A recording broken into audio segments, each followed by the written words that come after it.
নমস্কার বন্ধুরা, রহস্য রূপকথা চ্যানেলে তোমাদের আরও একবার স্বাগত জানাই। আজকে যে ঘটনাটি তোমাদের সঙ্গে শেয়ার করতে চলেছি সেটি একটি খুনের ঘটনা। মুম্বাইতে নায়িকা হয়ে আসার স্বপ্ন নিয়ে একটি ছেলের সঙ্গে পরিচয় এবং সেখান থেকে প্রেম, তারপর ঘটে যায় এক নৃশংস খুন। ঘটনাটি পুরো জানতে হলে আমাদের চ্যানেলের সঙ্গে যুক্ত থাকতে হবে এবং ভিডিওটিকে শেষ পর্যন্ত দেখতে হবে।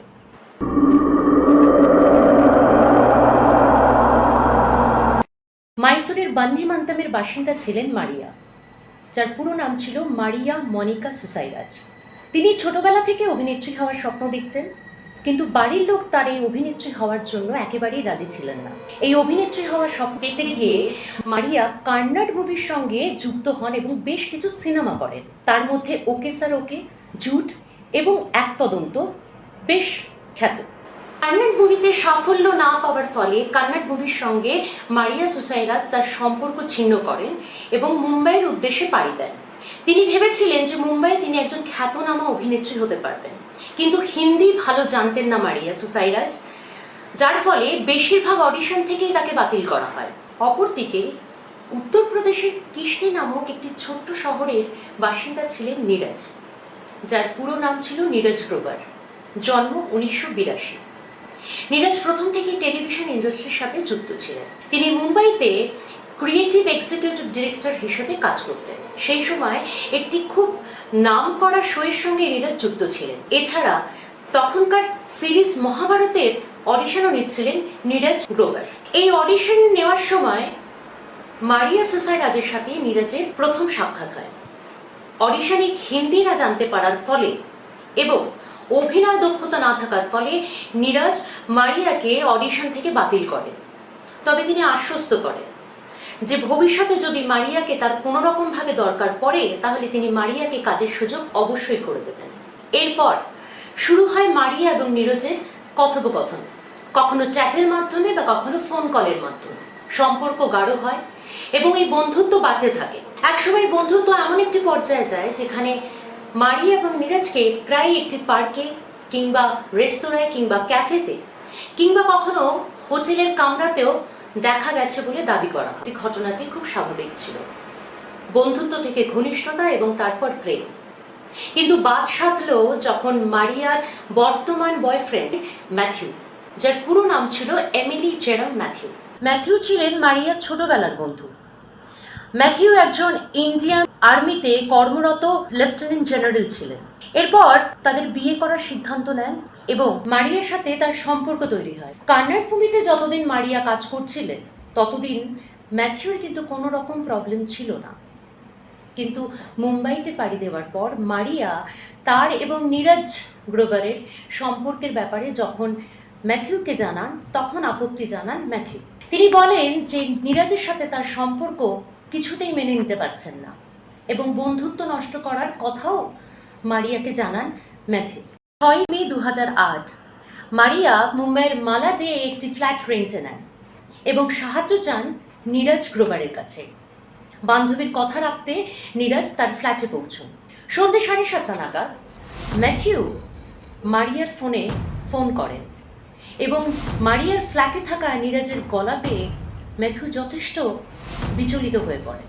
তিনি ভাবেন মারিয়া এবং নীরজ ওই ফ্ল্যাটে তাদের সময় কাটাচ্ছেন, সেই জন্য বারবার তিনি মারিয়াকে বারণ করেন এবং জানান যে নীরজ যেন মারিয়ার ফ্ল্যাটে সেই রাতে না থাকে। একই কথার বিরক্ত হয়ে মারিয়া ম্যাথিউয়ের ফোনটি কেটে দেন এবং ফোনটিকে সুইচ অফ করে দেন। রাত 3টের ফ্লাইটে ব্যাঙ্গালোর থেকে মুম্বাইয়ের উদ্দেশ্যে রওনা দেন জেরম ম্যাথিউ। তার কাছে মারিয়ার নতুন ফ্ল্যাটের অ্যাড্রেস পেতে খুব একটা বিশেষ অসুবিধে হয়নি, কারণ মারিয়া আগেই তাকে তার নতুন ফ্ল্যাটের অ্যাড্রেস দিয়ে রেখেছিলেন। 7 মে 2008 ভোর 7:30টার সময় মারিয়ার ফ্ল্যাটে বেলের আওয়াজে মারিয়ার ঘুম ভাঙে। তিনি উঠে দরজা খোলেন এবং হতবাক হয়ে যান। দরজার সামনে দাঁড়িয়ে আছে তার বর্তমান বয়ফ্রেন্ড জেরম ম্যাথিউ। রাগে হিংসায় জেরম ম্যাথিউ কিছু বলে ওঠার আগে মারিয়াকে ধাক্কা মেরে সরিয়ে ঘরে প্রবেশ করে এবং তিনি দেখতে পান মারিয়ার বেডরুমে শুয়ে রয়েছে নগ্ন অবস্থায় নীরজ গ্রোভার। এইরকম একটা সিচুয়েশনে ম্যাথিউ নীরজকে ঘুম থেকে তোলেন এবং তাদের মধ্যে বচসা শুরু হয় সেই বচসা এমন একটা পজিশনে গিয়ে পৌঁছয় যেখানে হাতাহাতি থেকে মারামারি পর্যন্ত হয়ে যায়। মারিয়া সিচুয়েশনকে কন্ট্রোল করতে গিয়ে ম্যাথিউ এবং নীরজকে আটকানোর চেষ্টা করে, কিন্তু রাগে দিকবিদিক শূন্য হয়ে ম্যাথিউ কিচেন থেকে একটি ধারালো ছুরি নেন এবং বারবার নীরজের পেটে আঘাত করতে থাকেন। ফলে তৎক্ষণাৎ মৃত্যু হয় নীরজ ক্রোগারের। রক্তাক্ত শরীর লুটিয়ে পড়ে মাটিতে। সকাল 8টা। 7ই মে মারিয়া সোজা যান পুলিশ স্টেশনে রিপোর্ট করতে। তিনি রিপোর্ট করেন যে নীরজ 6 মে তার ফ্ল্যাটে এসেছিলেন এবং মাঝরাতে একটি পার্টির উদ্দেশ্যে বেরিয়ে যান। ভুল করে নীরজের ফোনটি মারিয়ার ফ্ল্যাটে ফেলে রেখে গেছেন এবং মারিয়া এও দাবি করেন যে নীরজকে তারপর থেকে কোনো রকম যোগাযোগ করতে পারছেন না বলে নীরজের নিখোঁজের ডায়েরি কমপ্লেন করতে এসেছেন এই পুলিশ স্টেশনে। বাড়ি ফেরত আসেন। এরপর সকাল 10টা নাগাদ মারিয়া একটি শপিং মলে যান, যেখানে গিয়ে বড় বড় দুটো ব্যাগ, একটি ধারালো ছুরি, নতুন পর্দা এবং বিছানার চাদর কেনেন। এরপর তিনি তার নতুন ফ্ল্যাটে ফেরত চলে আসেন। সেখানে তিনি ম্যাথিউয়ের সাথে সমস্ত ঘরের পর্দা এবং বিছানার চাদর চেঞ্জ করে ফেলেন। উদ্দেশ্য একটাই, যে এভিডেন্সগুলো রয়েছে সেগুলোকে নষ্ট করে ফেলার। এরপর ধারালো ছুরি দিয়ে নীরজের মৃত শরীরটিকে 300টি টুকরো করে বড় বড় ডাফেল ব্যাগের মধ্যে ভরে ফেলেন। মারিয়া প্রতিবেশীর কাছ থেকে একটি গাড়ি ধার চান এবং তিনি জানান যে তিনি শহরের বাইরে যাচ্ছেন এবং শহরের বাইরে থেকে তিনি মাঝরাতে ফেরত চলে আসবেন। মৃতদেহের টুকরো ভর্তি ব্যাগগুলো নিয়ে 4:30 নাগাদ গাড়ির ডিকিতে মারিয়া এবং ম্যাথিউ শহরের বাইরে চলে যান।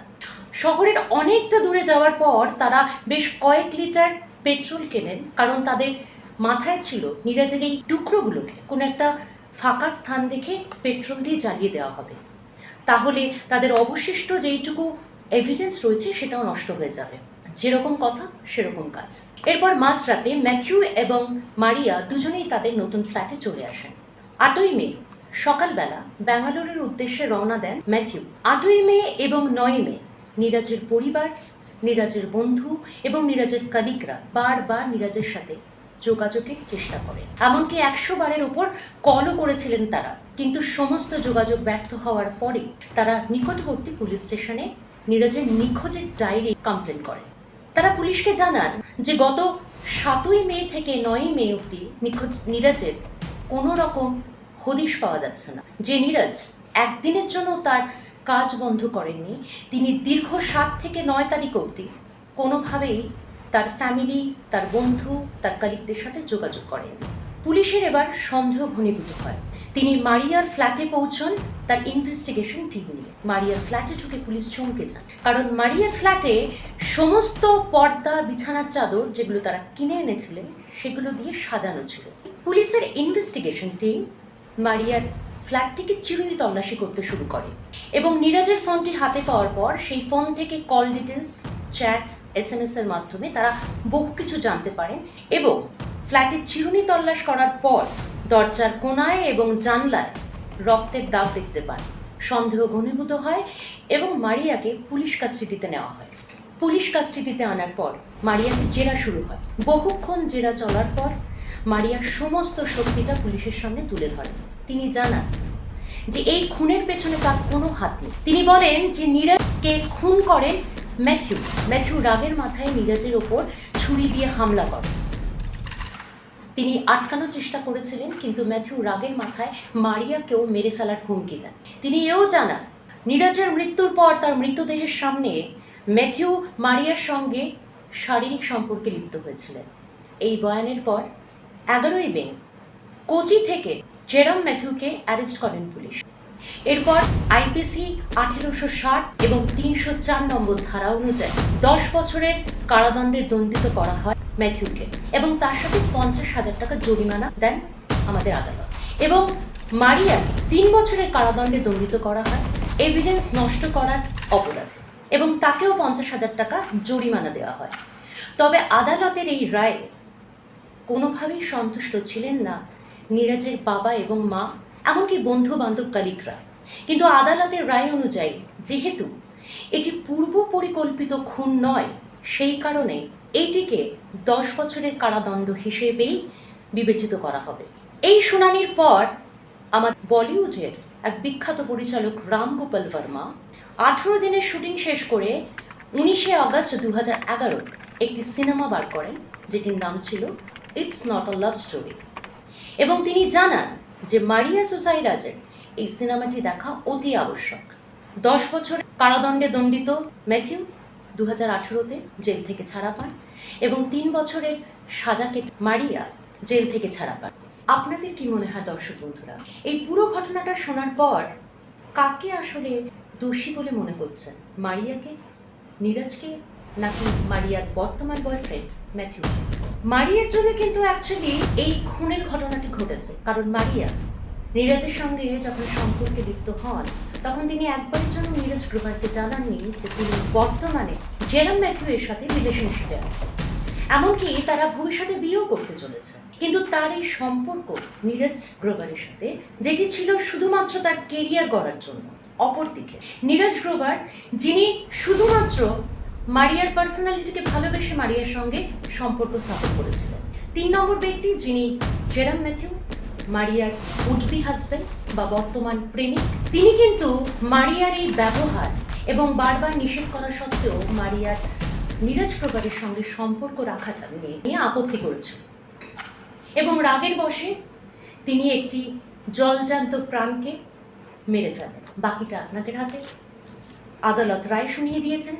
এরকম একটা হত্যাকাণ্ড এবং হত্যাকারী, তার শুধুমাত্র 10 বছরের সাজা কি যথেষ্ট, নাকি তার জন্য অন্য কিছু শাস্তিও ব্যবস্থা করতে পারতো আমাদের মহামান্য আদালত? এরকম ধরনের আরও ঘটনা জানতে গেলে আমাদের চ্যানেলটির সঙ্গে যুক্ত থাকুন। আমাদের এই চ্যানেলটি যদি আপনাদের ভালো লেগে থাকে আর এরকম ধরনের আরও ঘটনা যদি আপনারা শুনতে চান, তাহলে আমাদের চ্যানেলটিকে সাবস্ক্রাইব করতে ভুলবেন না, আর চ্যানেলটিকে লাইক, শেয়ার, কমেন্ট করে ফ্রেন্ডস এবং ফ্যামিলির মধ্যে ছড়িয়ে দিন। আপনারাও যদি চান কোনো সত্যি ভৌতিক ঘটনা বা সত্যি কোনো ক্রাইম ঘটনা আমাদের কাছে লিখে পাঠাতে, তাহলে নিচে আমাদের মেল আইডি দেওয়া আছে, যেখানে আপনারা ঘটনা লিখে পাঠাতে পারেন। ভালো থাকুন, সুস্থ থাকুন। দেখা হচ্ছে আগামী এপিসোডে। নমস্কার।